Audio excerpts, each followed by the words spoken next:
welcome to another episode of Break It Down, lockdown version. I'm pointing this way just to show you that I'm truly at home, as you should be as well. We're currently stuck at home. There has been a lot of thinking going on. Everyone's left with their thoughts and left with the belief, but I just wanted to come on here and speak on faith over fear. I saw that somewhere. The title is not very original, pardon me, but it really spoke to me, and I really wanted to share this with you, just to share my thoughts with you, and maybe it will help someone, who knows. But I mean, there's nothing to lose, especially now at the moment where we're surrounded by so much negativity and not being able to escape from it, because we've been told to stay at home, as you should, just to be safer, stay at home.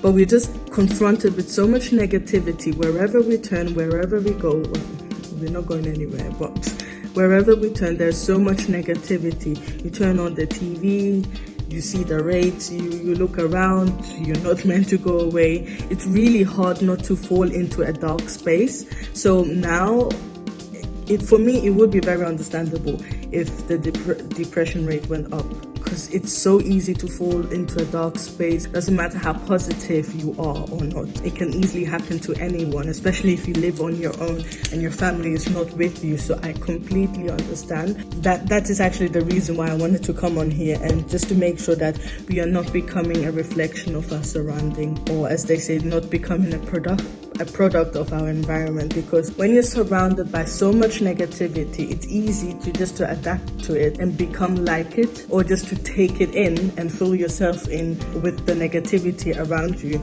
So I just wanted to come on here and share some positive news or positive thinking with you, because everyone needs it at the moment. I feel like as a Christian, your goal should be to become a reflection of God. I want everything I do to become a reflection of how He is, how God is, to become a copy of Him. I want my words to align with His words. I want my wishes, my desires to align with plans that He has for me. I want everything I do to be in His shadow, I want everything to be like Him. That's why I'm saying I want to become a reflection of Him. So it is important during times like these, especially, to fill your inner being with positivity. And by that I mean the good news, with positive words of affirmation, just with positivity, so that whatever pours out of you is positive, so that you can surround yourself with what pours out of you. Because how can you create something when it does not come from within you? Like, it has to come from within you. That's what I'm saying, or that's why I wanted to share with you the importance of filling yourself with positivity, with the good news. And I just wanted to share one scripture with you to emphasize that, really.